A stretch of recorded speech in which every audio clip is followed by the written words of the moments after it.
Okay, good afternoon, good morning, whatever. So let me just swing right into the panel. The topic here is US-India relations. I think at this point in history, it's a very easy topic. But let me start with just a few comments, and then we'll go down the line and get everybody's inputs. But today, I think both the US and India are facing into enormous opportunities together. That's a positive. And also, there are some challenges that the US and India are facing along with the rest of the world. In some sense, these challenges are bringing the two countries closer together. We see today there's political conflict that has a strong bearing on the world economy. We have at least two conflicts going on that are pretty serious. We see aggressive actions from Russia. We see the rising assertiveness of China. Alongside, we see the fragmentation of global trade, creating stresses on what has been a fairly secular part of globalization. By the way, a little commercial, I've written a book called The Global Trade Paradigm, which goes at length into this topic. We see the advance of technology, most significantly AI, and that was referred to today in a couple of the comments earlier by the ambassador and the consul general, and how, in fact, AI can have huge implications on employment, productivity, and so forth. The advance of AI is creating huge demands on semiconductor capacity, which we're very aware of, sitting as we do in Silicon Valley, and on critical minerals that are needed to support the semiconductor industry. We have issues on climate change and energy security. And to deal with all this, we're seeing some new mechanisms. We're seeing emerging forums, or in fact, what someone called dynamic lattice works, where you have the Quad, 4 countries coming together. You have the Indo-Pacific Economic Framework, 14 countries coming together.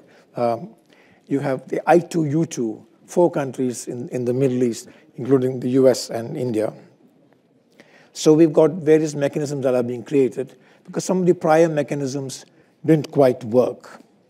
And then we see some strong synergies and opportunities that the US and India see jointly in terms of technology, innovation, and global value chains. Finally, both countries are kind of pulled together with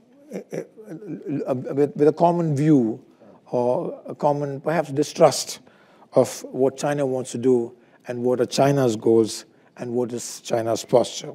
So these are the various things I want to set in terms of context on the US-India situation.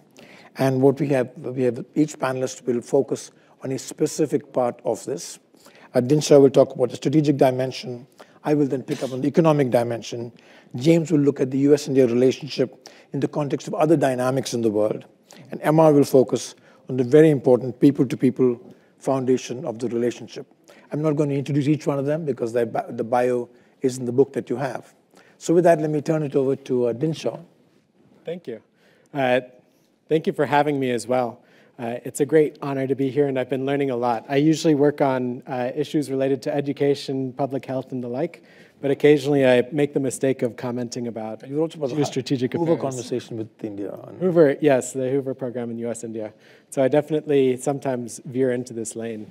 I'm going to focus my comments today on just picking up on what Arun said last about this role of an emerging China and how a lot of people say that this should be the basis for a US-India relationship. We've got leaders in the in DC talking about how the US-India relationship is going to be the most important in the 21st century because of the threat of China. And I think it's going to be the most important relationship in the 21st century for reasons that have, honestly, very little to do with China. And let me make 3 reasons why I think we should actually think about moving on from this framework of thinking of China as the reason why US and India should connect. So first and foremost, I think that what we see, what the US wants with China, what the concerns are with China, are very different from what India wants and what India's concerns are. India has to be neighbors with China. They're frontline power. The challenges that India faces, we all know them. But at the end of the day, India is going to be there 100 years from now, 1,000 years from now, trying to figure out how to make relationship work with China. India's threats are along its border primarily, whereas the US historically has been mostly concerned with Taiwan and the South China Sea. That's a different direction, a different dimension. Obviously, when China does the actions that we see it do, I would personally like to see more collaboration. I certainly think that's an important thing. I think we should be sharing information, talking about China, but basing the relationship on China loses out on a lot of other aspects. So that's the first point. The second point is that just when we take a geostrategic look at the entire region, the region is bigger than China. And I think we would find a lot more convergence, we meaning US, would find a lot more convergence with Indian thinkers when we think about Central Asia, right? When we think about terrorism, when we think about places like Sri Lanka, even when we think about places like the Middle East. I2U2 is a really promising initiative. But there it seems like we've got a lot more to say, a lot more to work with in terms of partnering with India. For instance, right? I think that any kind of policy that the US considers doing now in Central Asia, including in Pakistan, Indians should be at the table talking about it, because I think we have a similar sort of perspective in terms of what we want to see in that region, right? So that's the second point. We can work strategically across a much larger swath than China. Third, I really think that this relationship, it's going to be built on the people-to-people, the economic that you're going to hear. Second largest diaspora in the US right now is Indians, or Indian Americans. One of our fastest growing trade partners, one of our hopes for investment, everything we've been hearing about today, right? The comparisons that we've had with China up until this panel have not been about some kind of potential conflict or anything like that. It's about how India can match China in terms of economic performance, in terms of geostrategic ambition, those sorts of things. Economic performance, these kinds of things are going to really tie in. So I'm much more optimistic about basing a relationship on these areas: energy, health, education, people to people, these kinds of areas. If we focus only on China, say tomorrow something changes with China, right? For instance, say tomorrow, for whatever reason, Xi and the powers that be decide to pull back from the Chinese border. I would hope that India would rush to China with an olive branch, taking up that charge, trying to make peace. If our relationship is based on things like IPEF, Quad, things like that, exclusively checking China, and India suddenly rightly takes an about face, where does that leave these kinds of endeavors? Do we scrap them? Does the US say, okay, we're no longer interested in working with India? That can't be the perspective. We have to take a more grand, broader perspective to the US-India relationship. Now, I think James is going to say why I'm wrong, so we'll have a little bit of a warning tippa. So, great. Okay, so thank you, Dinsha. So your basic point is that don't think that China should be such a dominant influence in a close US-India relationship. And I think most of us would agree with that. I think also current thinking is that nobody wants the world to be two worlds, like a China world and a US world. The US has to work closer with China. There's too much interdependence economically on China. Let me just quickly segue into the kind of the economic aspect of the US-India relationship. I want to say that when I worked in the Department of Commerce many years ago, we felt, and it was our conviction, that economics and commerce have to become central to the US-India relationship. And I was really privileged to work with Amitabh, who was extremely good in helping us come together on that conviction. In fact, at that point, today, a lot of the conversations about strategic and defense, at that point, there was a lot more in proportion about commerce and economics. So where do we stand today? I think the last year has probably been the most productive year in the US-India relationship in probably ever, a very long time. And this is borne out by the numbers, by the volume of trade, although not by bilateral trade and investment treaties between the US and India. By an emerging congruence on national and geo-economic priorities, and as I mentioned earlier, by the US and India participating together in these new lattice works of multilateral agreements. And in some of these, really, the US and India are the central players of those agreements, which is important to remember. In terms of numbers, trade doubled over the last 8 years. Major investments have been made. And the COVID pandemic suddenly made clear that you could work remotely across the world. And that's a huge benefit for India and for US-India companies that work together. As well-known US companies, some of the largest companies have their largest or second largest populations in India. And now technology development and technology corporations are undertaking very serious product development efforts from India. there are apparently 300,000 semiconductor circuit designers working out of India in US and global corporations. So I think the economic relationship is very, very strong. We had some impediments in the past, the issues like ease of doing business, which still exists quite a bit, but there's a lot of progress being made. And we see more consistency in policies. I think the GST that was mentioned earlier today and the bankruptcy code that was mentioned earlier today are great examples of wonderful results that we've seen over the last 10 years. I think we have to also accept that today we're living in a world of global supply chains, and these supply chains are intertwined, and India stands to benefit as the world tries to get redundancy from China. When China, as I said, is 25% of global manufacturing, that is enormous. That's an enormous dependency, and it's often a single point of failure, as we found during the COVID pandemic. So there's definitely a push towards more redundancy, and India stands to benefit from that. I think both the US and India have a great desire to boost manufacturing, to create jobs, to have higher skills, as well as for strategic reasons, not to be over-dependent on other sources. I think, therefore, that the US-India collaboration in manufacturing and supply chain has got to be one of the very big plays for the future. And we're seeing this in semiconductors. For strategic reasons, India has great focus on semiconductors. Today, a number of projects were mentioned, which is great to hear. And I think, and as I see the amount of time I've been spending in India for the last 7 years, the quality of manufacturing capabilities in India has significantly improved. I mean, it's really, I mean, it's, in many areas, it's globally competitive. And you can see that from the fact that India's automobiles, et cetera, are compared with the best in the world in their categories. So manufacturing is actually an area of inherent competitive potential capability for India. I'll spend a second on these lattice works. I think the Quad is very important. The IPEF, the Indo-Pacific Economic Framework, that was briefly mentioned in one of the comments earlier, and India is participating in 3 of the 4 pillars of the IPEF to do with supply chain and so forth. That's important, and those kinds of collaborations will benefit the entire region. The India, Middle East, Europe Economic Corridor, the IMEC, that was stood up as a result of the G20, is a major strategic move. And in some sense also counter to the Belt and Road Initiative, although the Belt and Road Initiative seems to be getting a bit long on the tooth.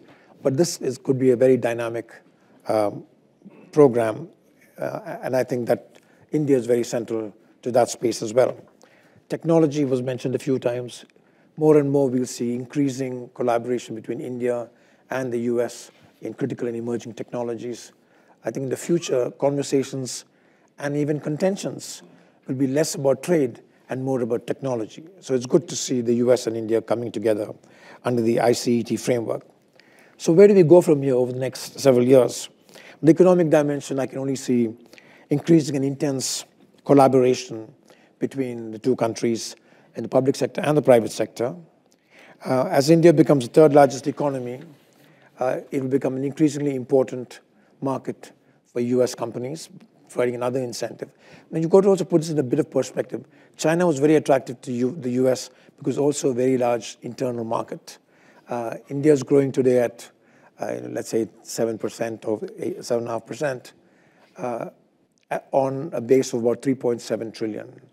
China is, the base of China is almost like 20 trillion.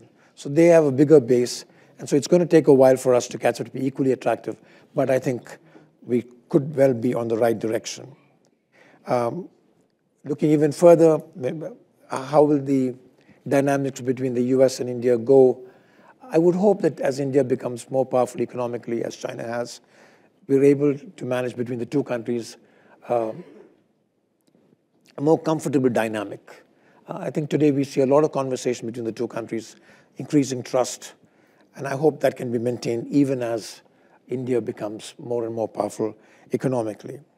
So looking forward, I'm an optimist, but history is never a straight line. Things can go wrong, but I think the foundations are in place for the two countries to work very well together. With that, let me turn it over to James. Very good, thank you.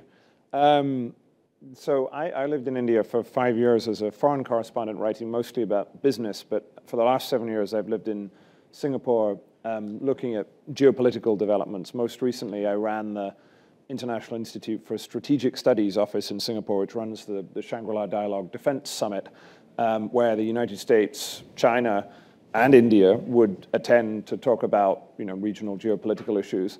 And I suppose without, as Dinsha said, without wanting to reprise the debate we had in the previous session between Pranab Bardhan and Sanjeev Sanyal, my aim here, I think, is to disagree with Dinsha and to say that as far as I can see, it would be nice if the US-India relationship was sort of based in this broad-based way with all sorts of different dimensions in it. But it's very difficult to understand what has happened in terms of the way both sides are cooperating without thinking that China is really the motivating force here. I mean, it seems to me that both sides perceive a common threat, albeit realized in different ways. And both sides get sort of common benefits in terms of a much deeper partnership that has changed the way they approach international affairs. I mean, seen from a US point of view, having India in some form as part of a group of countries that are concerned about China's rise, sometimes the like-minded, whatever you want to call it, makes that coalition much more compelling, because otherwise it's simply a coalition of rich industrial countries. And with India there, it's much more diverse. It's also much more geographically broadly spread. And it was for that reason that over a long period of time, I mean, the US policy that has been described towards India as a policy of strategic altruism, meaning anything that's good for India is good for the US. As long as India is rising economically, militarily, then that's helpful to US interests, principally but not exclusively, because it helps balance China in Asia. But from India's point of view, I mean, India is relatively weaker than China economically and militarily.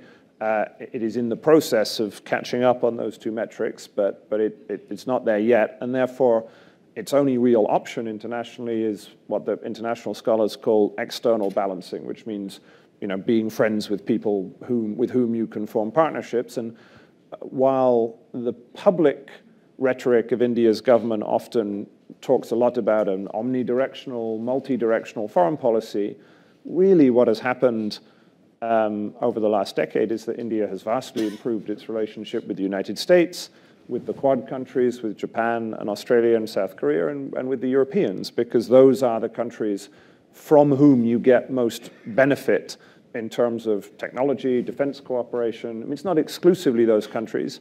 India has built, strategic relationships with the United Arab Emirates or Israel or any number of other countries. But the most important component are those sort of high-tech industrial nations who provide you with a lot of the things that you need when you're trying to cope with a much larger and pretty aggressive neighbor.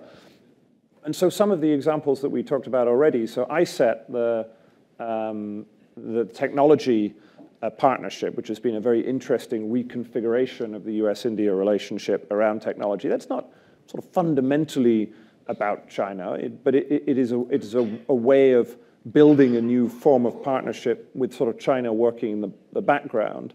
I2U2, which you mentioned, the Middle East industrial sort of infrastructure project, I think that's much more directly driven by China, as in, I'm pretty sure that at some level, if the United States and the Europeans hadn't sort of developed that partnership with the Middle Eastern countries, then China would have done it instead.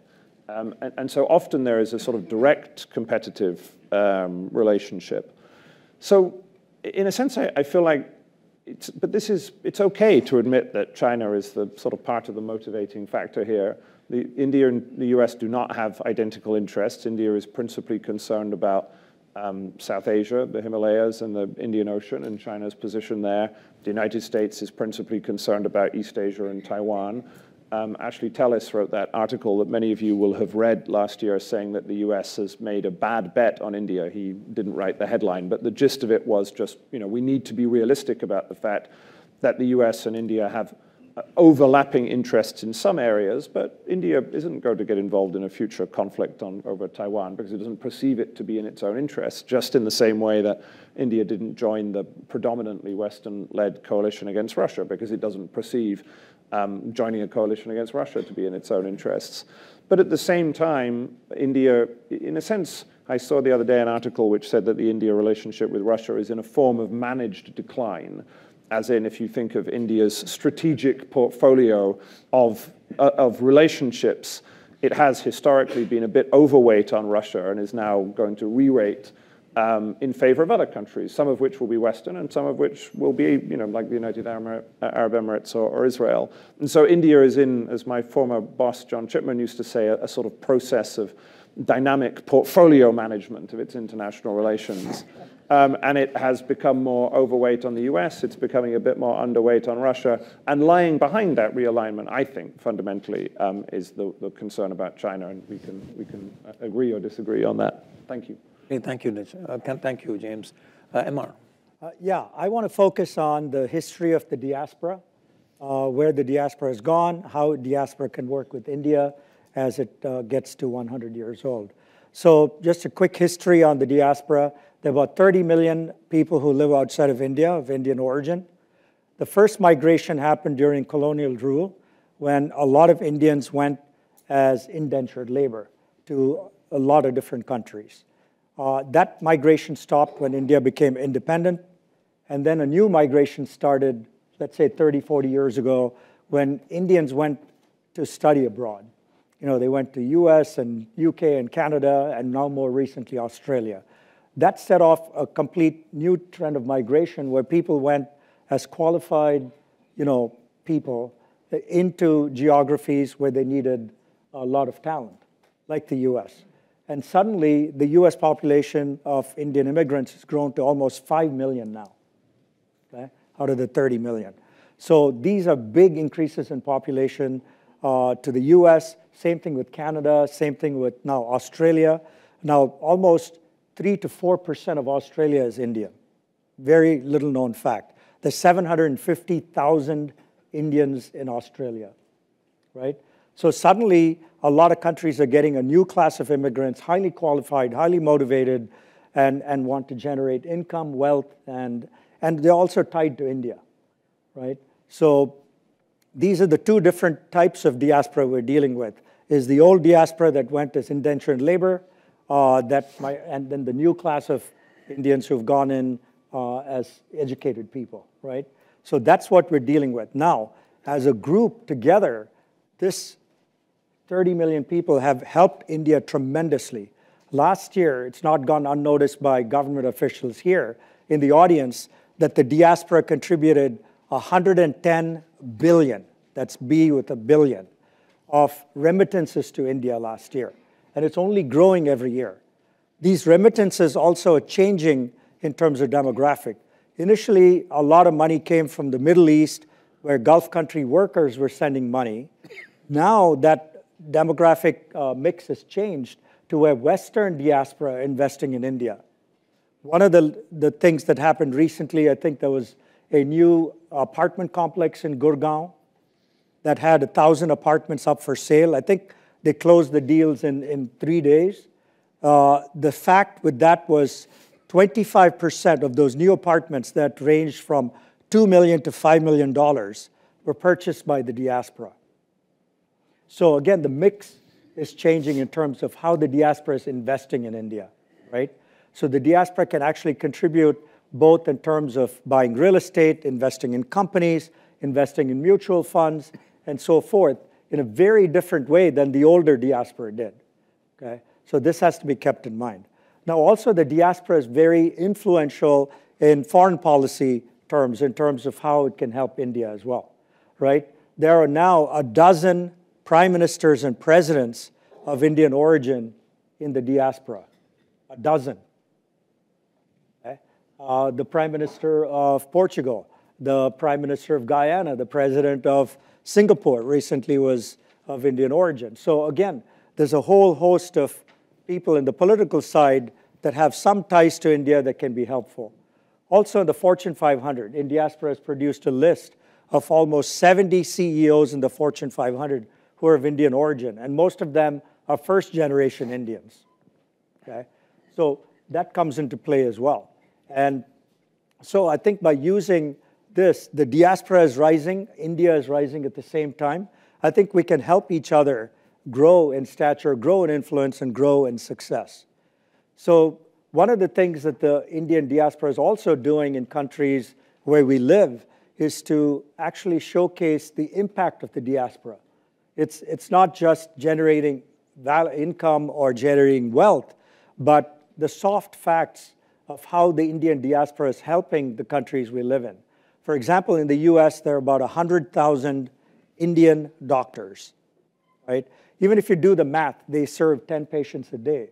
That's millions and millions of patients that are being served by Indian doctors in the US.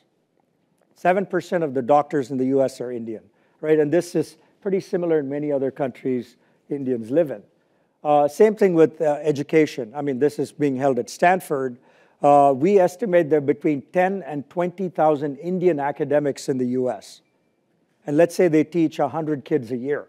That's millions of students that are being taught by the Indian diaspora. So these are the kinds of things Indiaspora is going to be documenting and publishing a report later this year as well, showcasing how the diaspora is also servicing and in the countries we live in. It's not just talking to India, but it's also working with the country we live in. So many, many different things are happening with the diaspora. I think the good thing is the reason the two are growing together, I think we can be helpful to each other. I'll stop with that and come to Thank you, Kumar. No, I think the impact of the diaspora, we're going to see even more. In fact, in China's own progress post their liberalization, the overseas Chinese were a major factor in coming in and investing and helping them grow. I'm sure we're going to see different flavors of that here. In the few minutes we have left, I thought we've got such a great audience. We'd love you to get one or two comments or questions. The US is going to have an election soon. Can you discuss a little bit, how you think India might feature in that debate and what the consequences of an election result might be for the India-US relationship? Thank you.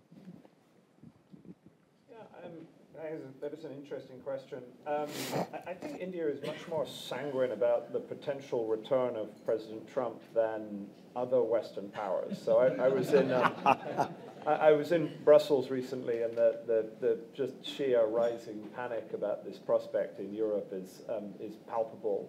I think in Asia there's more sort of sang-froid about this. I mean, on the one hand, my intuition is, and from talking to people in Delhi around the Prime Minister Modi, they didn't really have all that many problems with President Trump. I mean, they thought they could deal with him, and as I say, coming back to my disagreement with Dinsha, sort of fundamentally, I think because Trump had a quite corrosive, aggressive stance towards China, then many in the Indian security establishment were quite happy about that. They felt he kind of rocked China back on his heels, much more so than President Obama did in the previous administration. I think the risk is that Trump, were he to win, and so I think if Biden wins, then the relationship is on a firm footing and they'll continue and there'll be more development and it'll be reasonably stable and all the rest of it. I think if Trump wins, the risk is that Trump looks at allies and partners and says, well, what are you doing for me? And so he has absolutely no interest in a relationship of strategic altruism, sort of quite the opposite. He's not going to take the attitude of sort of, well, if India's doing well, then that's basically good for us in this amorphous sense. He wants a quid pro quo.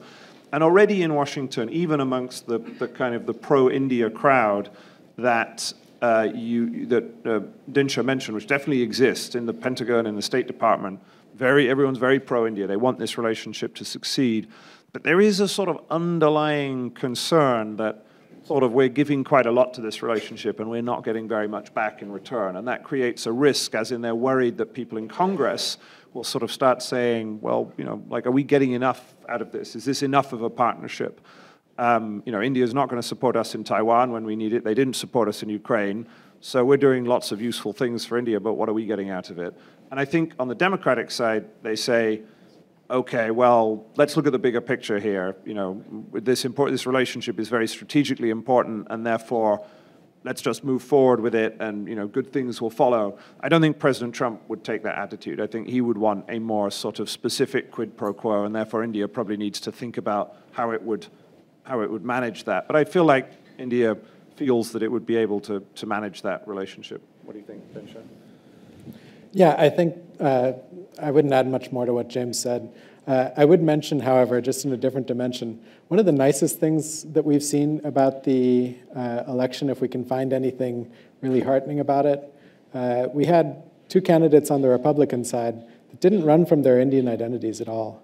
Nikki Haley, when her presidential announcement was made, she said she grew up in a town of blacks and whites, and she puts up a picture. I was neither. I was outside, and her turbaned father was there. When she voted in South Carolina the other day, she wheelchaired in her mother.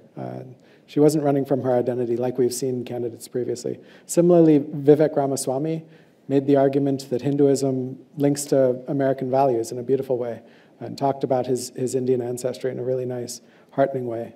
On the Democrat side, you also see people identifying very strongly with their Indian identity. It's a new age for Indians in this country, and it's really heartening to see. Sriram, and then. James, you almost did a presumptive close on the upcoming Indian election, which is going to happen much sooner than the American election. So does that have any consequence or change in the way you think about the framing of this? I'll take this one, at the risk of getting in some trouble. No, I think that, we had Rahul Gandhi here last year, and one of the things that was striking with him was that there really wasn't much daylight difference in terms of foreign policy on any number of issues with the prevailing government. He basically said he agrees with the government on Russia-Ukraine at the time. On China, I think he's following that same path. So in terms of foreign policy, I mean, I think we all know who's most likely to win. It's going to be BJP. But even in some unlikely event that Congress comes in, I think we know what we're going to get on both sides. Okay. One thing I want to add, though, is in the Biden administration, there are almost 150 Indian Americans who hold very important positions. That was not true in the Trump administration. So I think that's a factor to be kept in mind. I think I see Amit. Maybe there's one last point, and then we'll close. I just wanted to say that I want to speak in between Dinsha and James to pick up on your point about aspirational reframing of the relationship, because I see a very powerful undercurrent that's occurring. Having done civilizational studies for about 30 years, I think India is coming into its own. It's getting very confident, and some of that needs to play into a reframing. I think the question I would ask is, how can, when you said, James, that they're not seeing what India can give to this relationship, I think there is a lot, but it needs that reframing. And I think it's so important to move forward in this relationship with the United States and India seeing each other as deep civilizations, and what can India bring to the table in this new age of AI with the human values and a lot of fascinating things that it has dealt with.